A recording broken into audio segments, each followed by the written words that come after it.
Good evening, everyone. System Chalk here with the 34th episode of Cultist Simulator, playing as the dancer, Margaret Zell, in the Dancer DLC, if that's not already obvious. One thing I have noticed, there's a couple of things about the UI that don't quite match with what I've got on the board here, but I'm relying on what the cards tell me anyway. I don't know why I brought that up. I noticed it just before going live. So as we sort of said at the end of the previous episode, one of the focuses that we're going to have is getting some more expeditions unlocked. But there is a little bit of a challenge in the fact that the percussagent is going to expire in 67 seconds. So one thing I could try to do is resummon it right now. The other alternative would be to use the resources that I currently have to pursue the two vaults that I have at the moment, Chateau Reveline and Foreman House, and then we just sort of kick the can down the road in terms of trying to preserve the percussagent and the hint for the time that it takes me to bring up the new locations. Now, because we have so much on our plate right now, with the notoriety, with the fascination, with the need to heal, and then of course we had been messing around a little bit with the work verb in terms of trying to keep the gaiety around and also getting rid of staleness. I actually think it's not a bad idea to lock the percussagent and the hint into useful activities, because I'm either going to lose them, or I'm going to basically need a little more breathing room to get them available. And I know that once I deal with some of the issues on the table right now,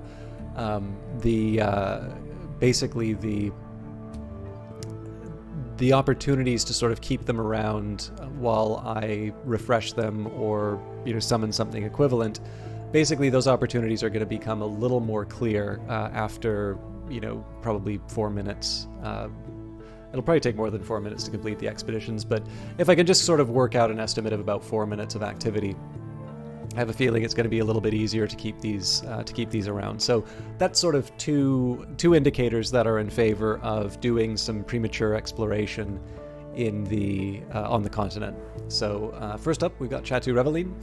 The favorite stories from the Comte de Reveline claim they descended from the first Sun King. Other stories have them prowling in the forest in wolf shape. They are long gone. Their rotting chateau remains. Not all of its malignities have been uncovered. So, incidentally, I'm referring to these as on the continent. So this is revealed through the aspect, although it will also come from the secret histories. So, aspect vault, aspect locations. Everything must be somewhere, and this is here. And finally, aspect on the continent, across a narrow sea, in unsuspected corners of rival nations. Although I have a feeling that the description of Chateau Reveline suggests that it's very different from, let's say, the capital. All right, so as we mentioned, we'll add the percussagent and the hint regardless of what challenges are coming up in the chateau, and then we'll add followers as the opportunity arises. The remote and rotting chateau of the Comte de Reveline was looted long ago. We have found hints that it was not looted thoroughly enough. There may be a secret room. Equally, there may be a curse. So as it happens, the percussagent and the hint, at least at face value, sort of suggest that we're on the right track in terms of the aspects that we'll need. But as always, once 10 seconds pass, we'll know for sure. Another thing that's worth mentioning, they talked about the forest in wolf shape, so it's also possible that we may need moth or lantern to pass the forest. Again, I don't personally see a lot of value in memorizing this sort of stuff, especially, for me, one of the reasons I've been able to play Cultist Simulator for so long is that if you forget things, it's all new. Within limit. Like, obviously, you don't want to misinform people, but there can be some benefits to not memorizing. And in the end, right, I think in my own life, being able to work your way through a problem is sometimes a little more helpful than committing a solution to memory. I've talked a couple of times about how I still have some quirks from earlier versions of the game, and that is sort of the muscle memory. That's the that's me not necessarily playing well because it's a habit that I've developed, as opposed to it being sort of the product of reasoning through the individual problem. So certainly am not perfect at following my own advice, but when I think of the cases where I wind up doing things a little inefficiently, they tend to be the product of times where I'm memorizing or sort of acting on memory as opposed to sort of figuring things out. So I believe this is the first Forbidden Epic that we've gotten. This was from doubling up the Forgotten Chronicles. Forbidden Epic: the attention of the hours is drawn to the bloodiest wars. Afterwards, the histories are braided like hair. And this would give the land beyond the forests across the continent. This is a level 8 or an 8 intensity secret history. Now I would like to build a few more of these or research a few more of these, but I think we're going to leave that be for now. It does mean though that I am short on things to do in the study. Now I'm probably going to want the vitality for healing, so this is going to be late, but I think fresh air and exercise is probably a good idea. So long walks kill cobwebs. Once the dream slot becomes available, we'll get rid of the dread. Our expedition plans for the next challenge. It'll consume funds. I can add funds now, or I could send another follower. So hidden doors can be found with lantern or knock, and the dry soul curse. We'll need heart or lantern to suppress this curse. Otherwise, it will not keep us from our goal, but it may trouble us later. So this is a pretty straightforward one. It's 2 challenges, so we've got two funds. In this case, we just need to add a lantern follower, and we're pretty much done. So Cat Caro will lead the way. All right, now we didn't get another opportunity to show our stuff, so fair enough. But this isn't too much of a disaster given that we have other things that we can do. One of the things I would like to do is fulfill a commission, because this is a chance for me to potentially generate a course from the heart again. Although I think with the way we're using the study verb, it's maybe a little less pressing. But in this case, we will write a substantial treatise on the heart lore, and because, again, I'm making an assumption here that the higher intensity of a particular type of lore or a particular aspect, the more likely it is to generate the event. I haven't actually seen any evidence that that's true, but it feels like it would be right. So in this case here, I'm using the formula Vigilant, where I would have been able to use a lesser lore. For the same reason, if I had, say, a winter commission, I would want to make sure that I did the minimum necessary. Or actually, sorry, I'm thinking about that incorrectly, because I don't think there's something that generates. It used to be Moth. Now I've noticed that Moth is generating a lot more glimmering than I felt it used to. It felt that Moth generated a lot of restlessness. So sorry, Winter Commission, I'm not thinking straight, but if it were Moth, I would kind of do what was necessary. I don't even know if there are Winter Commissions, to be honest. There may be, I just don't recall offhand. Optimism is a spice that saves. All right.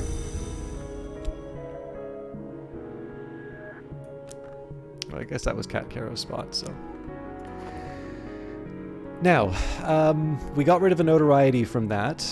What do I want to do with talk? I don't have a commission to turn in. I could repair the Wildering Mirror. I could try and get rid of reputation. I could... There was another thing I wanted to do. Sorry, I need a second to think. So Wildering Mirror is an option. Getting rid of reputation is an option. There was a third option that... Oh yes, making more skin twisters.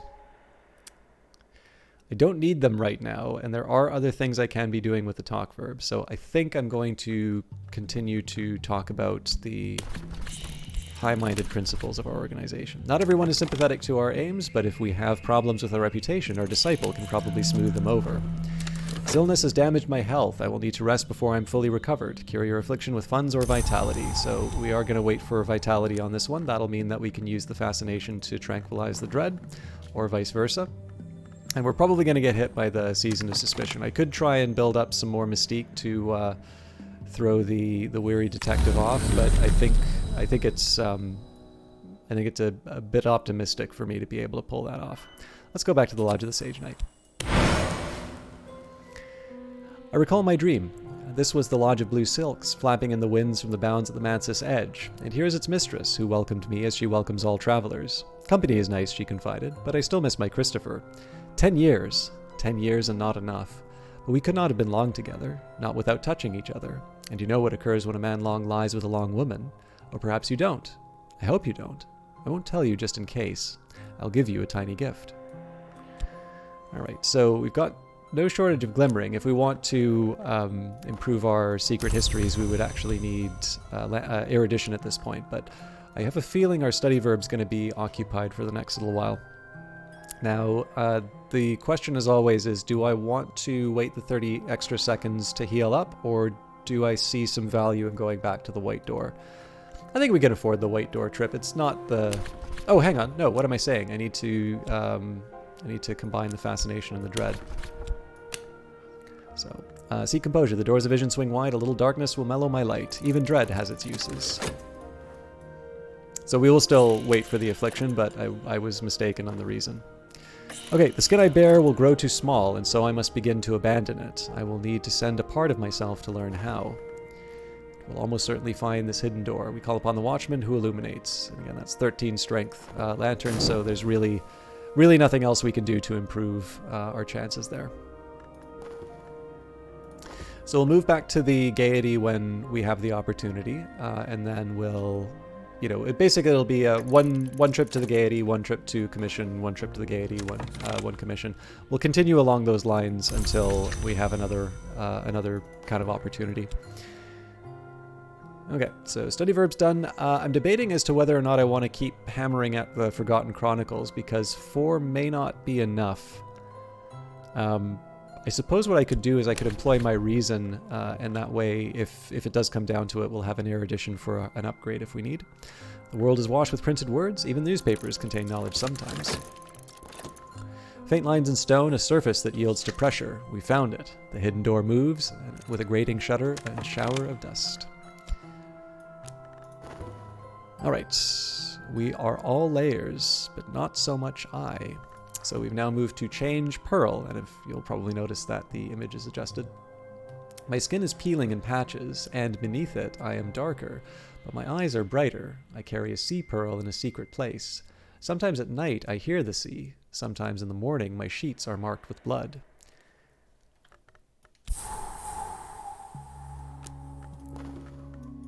And I finished the manuscript. So when I can, I'll do a lantern commission, but we need to go back to the gaiety for a performance. The stage awaits, hot and clean and bare and bright. If I move the moves and step the steps and do what is required, they'll pay me.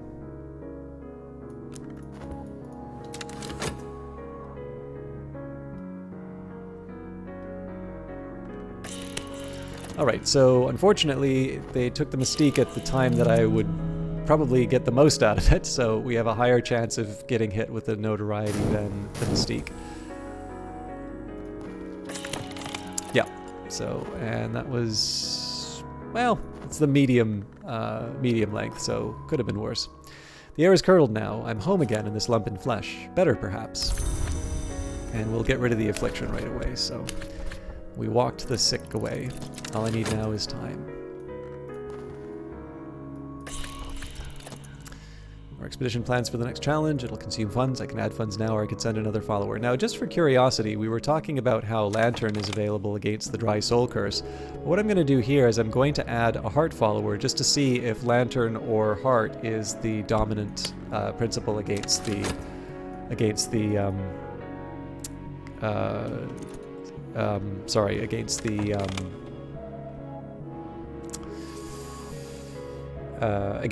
curse, the Dry Soul Curse.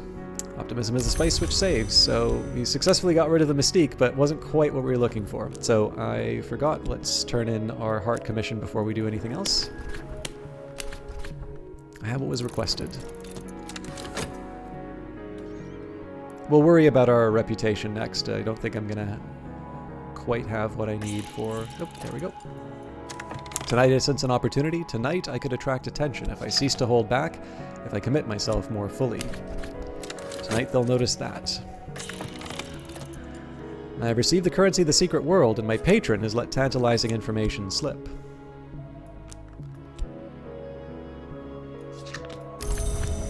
So, even more glimmerings. It's appropriate, you know, given our moth affiliation, but it's funny to see so much glimmering. Alright, so let's go talk about our reputation again. Significant conversations in a smoky meeting room. What do I need from my follower? Not everyone is sympathetic to our aims, but if we have problems with our reputation, our disciple can probably smooth them over. The words contain knowledge, and now I contain it. It's a little like theft, a little like feasting, and a little like the progress of an infectious disease. I really like that description of when you get the erudition from reading. Alright, so it looks like it is heart that's dominant, so we call upon the Ring-Yu who is renewed. We are strong enough in heart to be almost entirely secure against the curse. Moving on, let's think about what we need for... So again, we haven't made a decision in terms of how much we need in terms of Forgotten Chronicles. I think I'm probably just going to hammer away at the erudition. So the world is awash in printed words, even the newspapers contain knowledge sometimes. And then maybe after that I will combine some of the glimmering. Whenever the principle of heart is implicated, I may gain vitality. So we didn't need it at the time, but I'm happy enough to see, you know, an extra kind of a pocket vitality in case I need it. I felt all their eyes upon me. Afterwards, I received a gift from an admirer, a little too personal for me to feel comfortable, but I can sell it in the second-hand market. So, what we're going to do here is we'll take our heart and our passion, or sorry, heart and passion to, they'll just recharge. But what I'm going to do next is work on the Lantern Commission. We still can't work on Grail because we don't have the level of lore that we quite need. But we've plenty else that we can do with our verbs in the meantime. This may be useful for a commission. And again, I'm trying to be a little bit more on the ball in terms of getting rid of the different commissions, just so that I can get the cooldowns running a bit faster. Time the sundial's shadow passes. I must have funds to live, or I will become ill. I'm safe for now. My adversary has not enough evidence to bring a case against me, and they've found no new clues. So I got lucky with the weary detective there. I shouldn't rely on it, obviously, but it's always nice to have the opportunity to give them the slip. The sick room goes close and stale. Time to get up. So this works well. We were talking about the dream slot. I think there's nothing else for me to do here except go through the white door right now, so... Now I can approach the white door through the bounds. Now I can press my fingers to it, feel its chill, watch it swing open. As it opens, my mouth closes, tightens, heals over like a lost deformity. Around and about me is the cobalt light of the mantis. And the course of the heart, my own heart pumps more strongly today.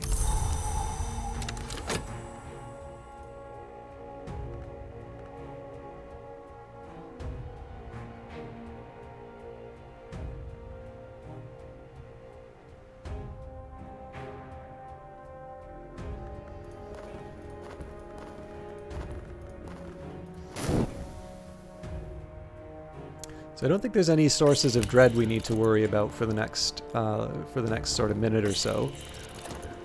I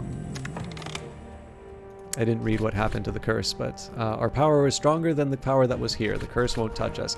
I will confess, the curses are probably... So I've noticed over time, I run into different problems that are sort of my wall in Cultist Simulator. So once upon a time it used to be fascination. Fascination was really the only thing. So I mean, again, it's a question in terms of the time that you spend in the game. It would be fair to say that I don't fear the same sorts of problems that I used to in Cultist Simulator. So it has been a very long time since I have lost a game to starvation. And for the most part, I don't really fear the Suppression Bureau.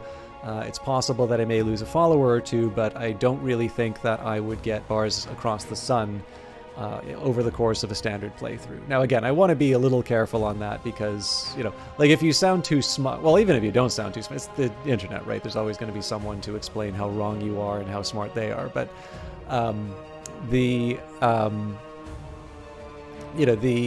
general, the biggest challenge I would run into historically would be that fascination only could be destroyed by dread.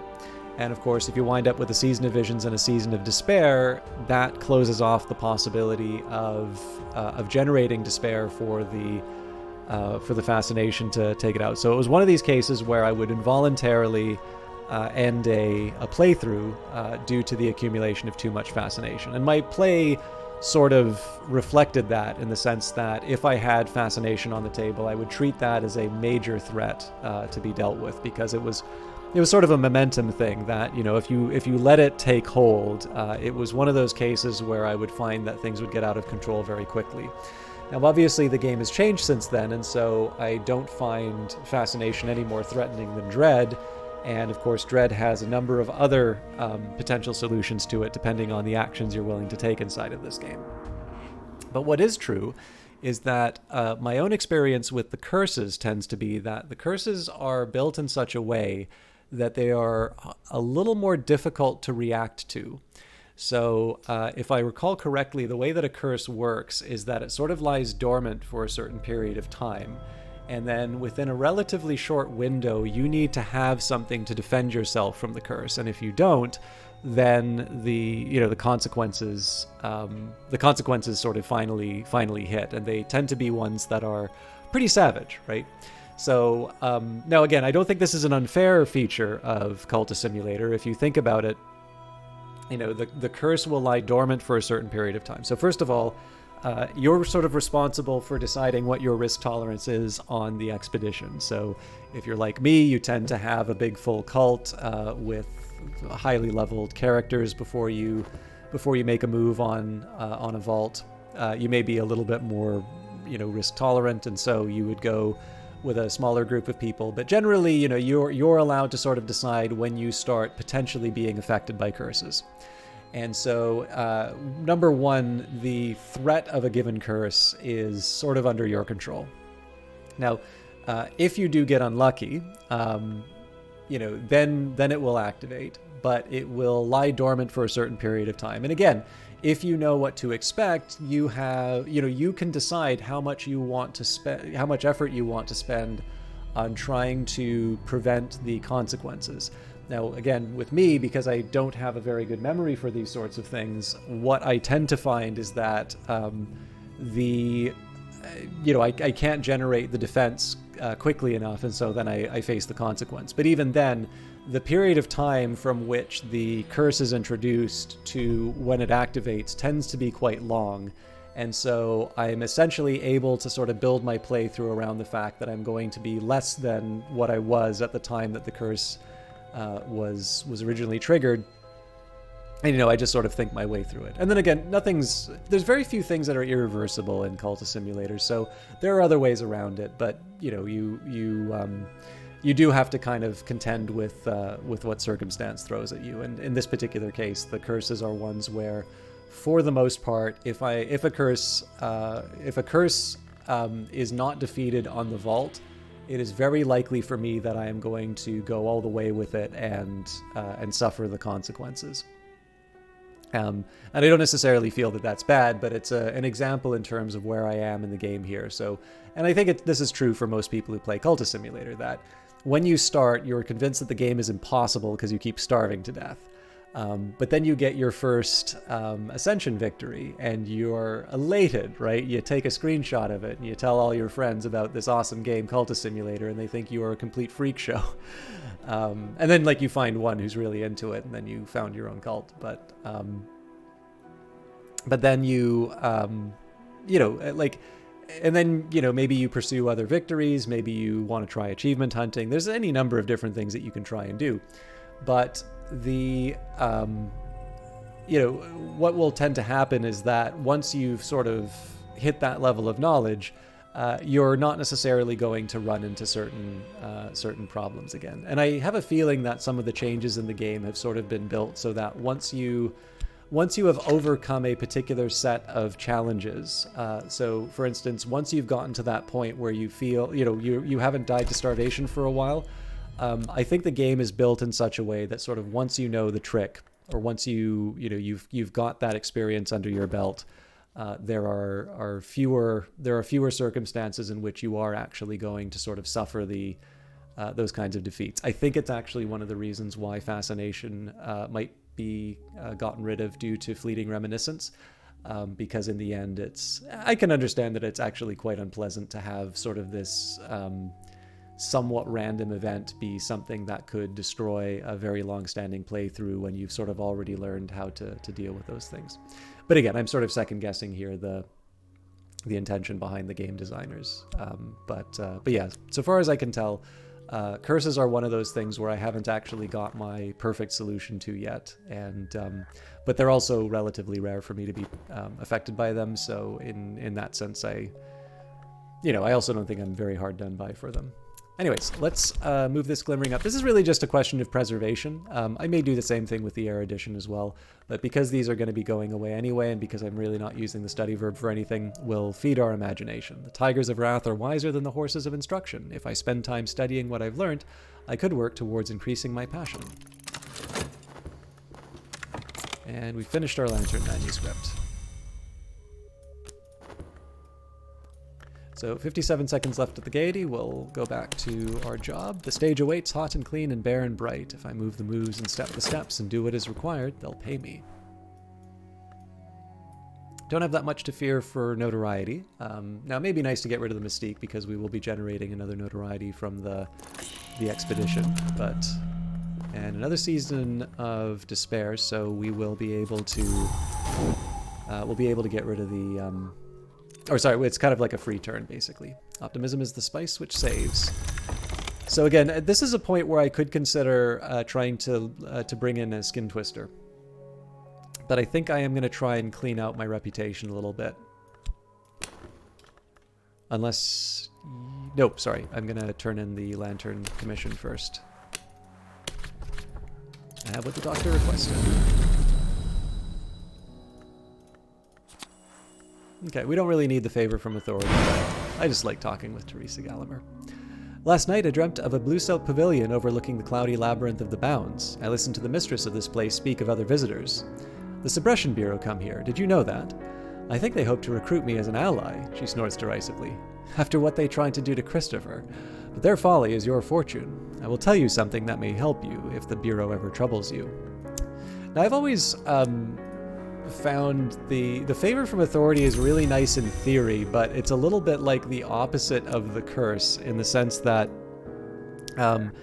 the circumstance, like, so to save yourself from the curse, or actually maybe I guess it's like I guess it depends on the angle that you're looking at it, but like just like for me with the curse, when the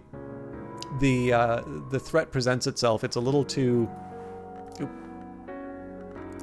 short notice to be able to do anything with it. The fact that the favor from authority sort of goes away after 300 seconds, it makes it so that a very narrow set of circumstances has to be true for the favor from authority to be useful. And because it's only probabilistic, it's not one of these things I want to rely on anyway. And so they're a nice to have, but I really don't assign a lot of value to them. It's always made me wonder if there's another use for these that I'm unaware of. But I'm never going to turn it down as far as a bonus. But like, this is, if I go to the Lodge of the Sage Knight, like I may, if I have an investigation going on, prioritize the Lodge of the Sage Knight. But beyond that, I wouldn't actually consider. I wouldn't consider it that strongly. Another example of this would be when you get up to the Peacock Door. You have the option of going to the Worm Museum or the Red Church, and in some circumstances it can make some sense to go to the Worm Museum, but in the case of the Red Church, like there's a higher chance of getting dread from the Worm Museum, and so the real reason to go to the Red Church is not so much the opportunity to get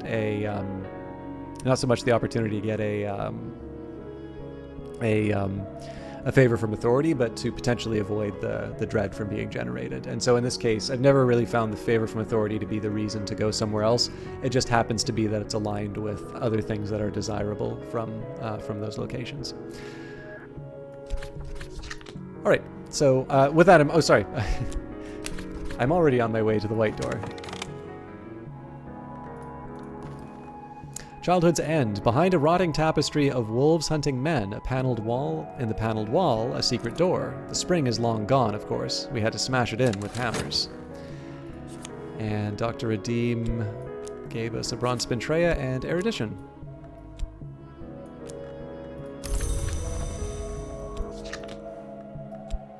So again, more mystique, which is going to have some consequences as far as our reputation is concerned, but we can work it out.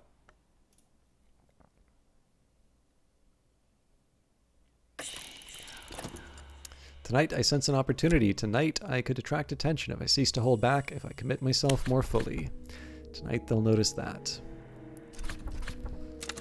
I felt all their eyes upon me. Afterwards I received a gift from an admirer, a little too personal for me to feel comfortable, but I can still sell it in the second-hand market.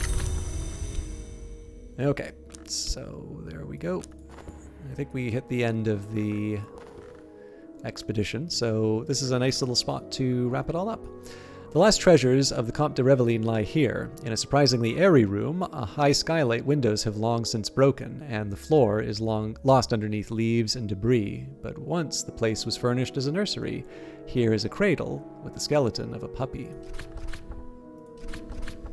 Okay, so we've got the Morphe Codex, the text, a text of the Sisterhood of the Knot, unearthed by Evan Morphe. So this is not a language that we understand. We still don't have Aramaic. We've got the the high mysteries of the innermost chamber of our church solar, which in this case is a Fucine text, so we will be able to read that one. We've got more Gradon oil, so it's a pigment. I'm probably gonna have to do a little bit more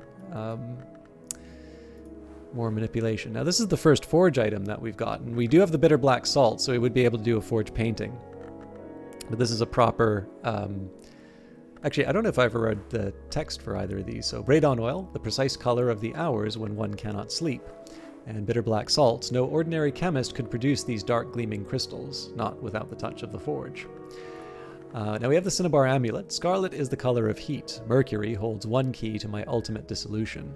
So this is a intensity 4 forge item. So it's not bad, but I don't think we're going to be summoning Callagines with this. I think we would want to rely on our lore a little bit more often. The Book of True Blood, a work by Cassius the Tomman. And this is a Latin text, so we should be able to work that out. And we have Notoriety. So the likelihood of us getting rid of this notoriety is fairly low. Essentially, it's a 1 in 4 chance, although the mystique will be going. These two will be kind of canceling each other out, so I suppose in practice it'll be 1 in 3. But we've preserved the followers that we wanted. And yes, it does turn out that I slightly... I'd actually think I've somehow bungled my placements. I'm missing someone for this corner here. So Weary Detective's got their slot, so I think I'm gonna just move Laidlaw over to the side here. Leo will wind up over in this spot. And again, the hint and the percussagant are really temporary, but we'll see if I can preserve that. So in the next episode, we're going to go and finish Foreman House. So more or less, we've dealt with the most of the threats that we need to deal with. I'll have the opportunity to either resummon a percussagant or otherwise, preserve it. I will want to get rid of the notoriety, but it's not the most critical thing for me to do right now. And to be honest, if I can let some of the mystique expire on its own, that'll just make it easier for me to get rid of the notoriety. We haven't had an immediate need to upgrade people to skin twisters. The reason I've sort of held off on that is that I know I have that option available to me at any point now. We don't need to rely on something like an influence. And the trick here is that anytime, so if you think about any situation in which I'm going to need a moth follower, I can deploy Yzabet. And then once I've deployed Yzabet, that's going to be a good signal for me that I want to upgrade someone to a skin twister, because it means that my level 10 moth follower has been occupied and I'm going to need another one. So yes, as a precautionary measure, I could turn Sylvia and Porter into skin twisters right away. There's no reason not to have them as skin twisters, but because the talk verb is only available for one task at a time, I've not really felt that upgrading someone to a skin twister is necessary because I already have one who's going to be able to handle most situations. And again, once you start occupying that other skin twister, it's only 1 minute. You'll be able to get a replacement. So this is really a situation where if I needed to use Moth on an expedition, essentially my next move would be to move Sylvia or Porter up. But until I need to do that, I think it makes sense to use my talk verb to either ask for commissions or to deal with the reputation before I have evidence coming after me. And then, of course, we'll start using our work slot again, but I'm leaving all of this for the next video because it's nice to just, make the decisions at the start rather than lock them in and hope that I remember between episodes. So, as always, thank you very much for watching. If you have been enjoying the series and you're not yet a subscriber, please consider hitting the subscription button. And if you'd like to be notified about the episodes, there is a little bell beside it which you can hit. And if you liked the episode, please also consider leaving a like. You can also leave a comment. And in addition to just showing some support and otherwise making me feel warm and fuzzy, they do help the videos get noticed, and I do try to respond to all the comments, or at least the ones that are looking for replies. I will be back tomorrow. Have a wonderful evening. Take care until then.